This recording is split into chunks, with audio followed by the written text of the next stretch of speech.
भारत ने जापान को पीछे छोड़ते हुए दुनिया की चौथी सबसे बड़ी अर्थव्यवस्था बनने का गौरव हासिल कर लिया है।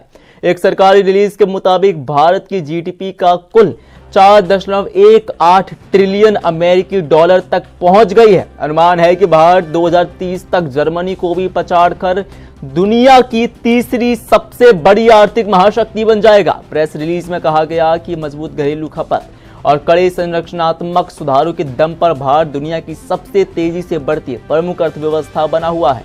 वित्तीय वर्ष 2025 से 26 की दूसरी तिमाही में भारत की वास्तविक जीडीपी 8.2% बढ़ी, जो पहली तिमाही 7.8% और पिछले वित्तीय वर्ष की चौथी तिमाही के 7.4% से अधिक है।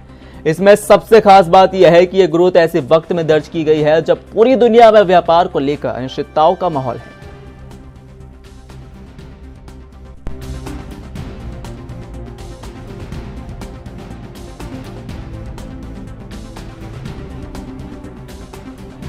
ऐसे में चौथी बड़ी अर्थव्यवस्था बन गया है भारत। जापान को पछाड़ दिया है, चौथे नंबर पर ठोका है दाम, तीसरे पर जल्द ही हम अब पहुंचने वाले हैं। इस वक्त की बड़ी खबर है ये, और भारत बना है दुनिया की चौथी सबसे बड़ी इकोनॉमी। भारत के लिए गर्व का पल है और जापान को भारत ने अब पछाड़ दिया है और जर्मनी भी अब दूर नहीं है। ऐसे में भारत के लिए गर्व का क्षण है। जर्मनी को भी पछाड़ देगा जल्दी ही और तीसरे स्थान पर भी भारत अब पहुंचने वाला है।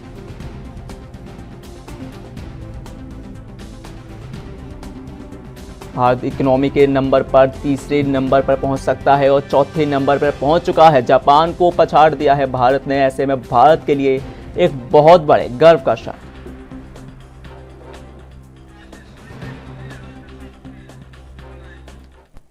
राजेश्वर जी मौजूद है हमारे साथ, अर्थशास्त्री हैं। राजेश्वर जी, ये बताइए कि भारत ने अब जापान को पछाड़ दिया है, कितनी खुशी की बात है भारत के लिए? देखिए, तो बहुत खुशी की बात है। हम कितनी जल्दी आगे बढ़ रहे हैं despite of all the Wars. Tariff war से लेके के सारी वॉर हम सह रहे हैं लगातार।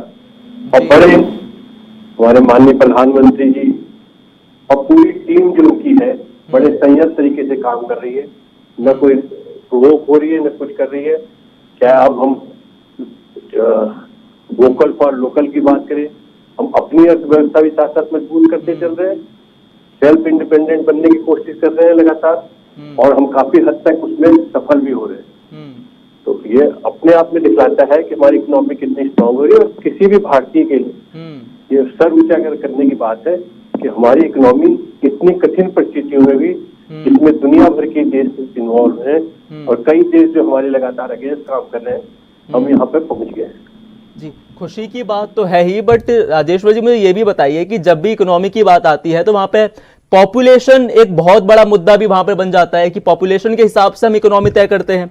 भारत की पॉपुलेशन काफी ज्यादा है इस वक्त पे। अगर मैं जापान की बात करूं, जर्मनी की बात करूं, उसके हिसाब से भारत की पॉपुलेशन बहुत ज्यादा है, तो उस हिसाब से हमारी इकोनॉमी सही है।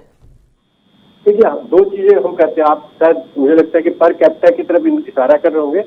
जब टोटल ओवरऑल इकोनॉमी बढ़ेगी तो पर कैपिटा भी ऑटोमेटिकली अपने आप ही इंक्रीज होती चल रही है। इंडिविजुअल कैपेसिटी इंडिविजुअल भी आप देखते चल रहे हैं तो इंक्रीज हो रही है। एक कॉमन आदमी की भी जो आय है वो इंक्रीज हो रही है। जीएसटी रिफॉर्म से इंक्रीज हुई, तो जीरो टैक्स में देखिए आपने जीएसटी रिफॉर्म में टैक्सेशन कितना कम कर सका है। उन सब चीजों से लगातार जो है कॉमन आदमी की भी इनकम इंक्रीज हो रही है। बात सिर्फ ओवरऑल जीडीपी की नहीं हो रही है, बात इंडिविजुअल पर कैपिटल इनकम, पर पर्सन इनकम और उनके ओवरऑल फैसिलिटी। आप देखिए, इंफ्रास्ट्रक्चर फैसिलिटी भी जो है पहले के मुकाबले भारत में काफी अच्छी हो गई है और धीरे धीरे उसमें आगे बढ़ते चल रहे हैं। तो सब चीजें एक साथ साथ चलती हैं। इम्पैक्ट डायरेक्ट आप है कि इतने बड़े पॉपुलेशन का पर कैपिटल इनकम का जो है वो इम्पैक्ट डायरेक्टली उसको दिखाई नहीं देता, लेकिन स्लोली ग्रेजुअली वो बहुत अच्छा इम्प्रूव कर रहा है।